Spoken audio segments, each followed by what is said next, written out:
Reflexões sobre currículo, conhecimento científico e possibilidade de erro. Um dos principais objetivos do currículo na escola é a divulgação do conhecimento científico, aquele conhecimento não vulgar, aquele conhecimento que não passa pelo senso comum.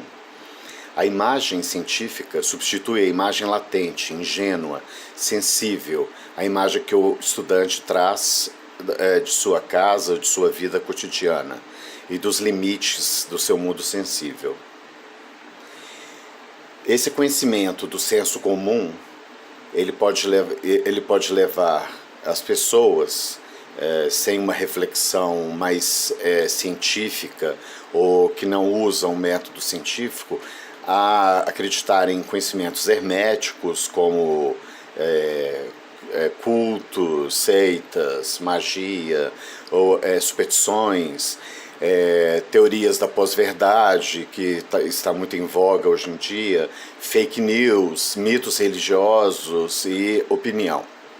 Principalmente opinião. A opinião contada como uma verdade subjetiva que não pode ser ultrapassada.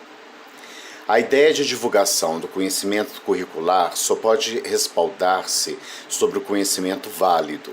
Se a ideia de erro ou falibilidade estiver atrelada ao conhecimento intrinsecamente, então temos que o conhecimento científico é questionável em si mesmo, ou seja, o erro não pode estar atrelado ao método científico, ao conhecimento científico em si, à testagem. Porque dessa forma as pessoas poderiam tomar a opinião subjetiva como uma verdade. Mas se invertermos a ordem epistemológica pós-estruturalista e partirmos do erro em busca do conhecimento científico, chegaremos à conclusão de que o conhecimento científico pode ser superado com base em seus métodos. O erro permaneceria do lado subjetivo, ou seja, na pré-fundamentação. Os estudos pós-estruturalistas colocaram muita ênfase nas narrativas subjetivas e na questão do enviesamento do método científico em relação à busca de poder. Isso acabou atrelando o erro ao conhecimento científico e retirando do subjetivo o intrínseco, que é o erro. O conhecimento científico, na verdade, ele não está errado em si. Ele pode ser superado porque o conhecimento avança, mas o erro está no subjetivo e na pessoa que está praticando o método científico, e não no método científico em si. Explicações argumentativas para crenças pessoais ou valores não estão contidas no objeto da explicação. Assim, a minha opinião sobre uma obra de arte, por exemplo, ou um filme, ou uma obra literária, não está intrinsecamente na obra. Ou seja, o meu conceito de certo, errado, feio, bonito, não é intrínseco à obra, mas é intrínseco à minha subjetividade. A representação do conhecimento científico não é acidental. A representação subjetiva fundamenta-se a priori em julgamentos e opiniões, por isso passíveis de falácia.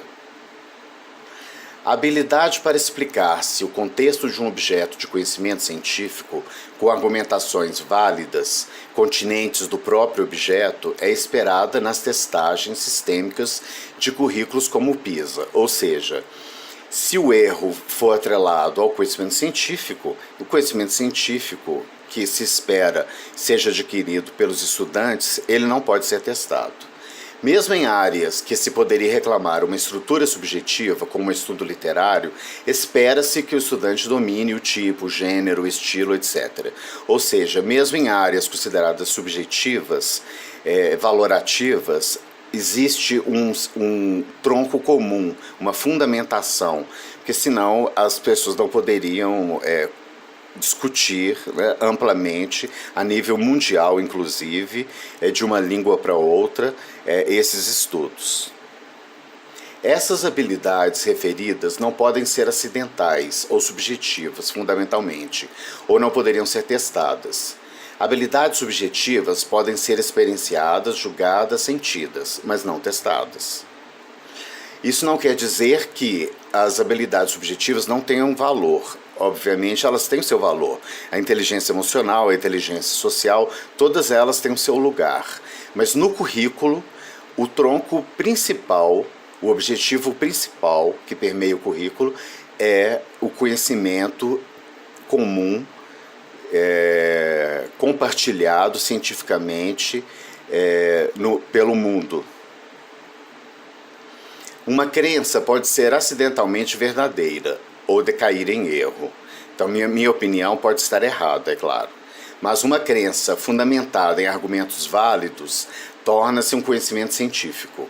Uma representação pode ser uma má representação quando trata-se do mundo objetivo. Por isso, os métodos, instrumentos e testagens científicos fazem-se necessários mesmo no ensino básico. Um docente deve estar disposto a confrontar os seus valores e crenças, assim como levar seus estudantes a confrontá-los, para que a continuidade do processo de superação do conhecimento científico continue, ou seja, ele se mantenha. Então, um dos principais objetivos do currículo e da escola, do currículo escolar, principalmente o currículo disposto nacionalmente, é preparar os seus discentes para que eles possam abraçar profissões que são basicamente científicas, para que ele possa dominar esse conhecimento científico e levá-lo adiante, ou seja, continuar o método científico e continuar a superação do conhecimento. Habilidades epistêmicas podem variar entre o falível e o não falível. No entanto, habilidades subjetivas permanecem sujeitas ao erro como capacidade de julgamento. Ou seja, o meu julgamento pode estar errado, mas as habilidades epistêmicas elas podem falir. E aí, daí a superação do conhecimento científico, e não o erro. A observação de certos objetos do conhecimento exige condições sensíveis especiais, como nas ciências naturais, ou de condições abstratas aprendidas. A possibilidade de erro, do ponto de vista epistêmico, advém da nossa impossibilidade de acesso direto ao real. Ou seja, o método científico ele vem superar exatamente essa deficiência sensível que não nos deixa sair do senso comum ou de uma apreensão ingênua da realidade. Por fim, é importante, tanto para o docente quanto o discente, que a possibilidade do erro esteja colocada do lado subjetivo, a crença, a opinião, o julgamento. Ao conhecimento científico deve ser colocado o seu lado metodológico, abstrato, testável, argumentativo, que pode ser superado apenas em e por meio de seus fundamentos. Obrigado.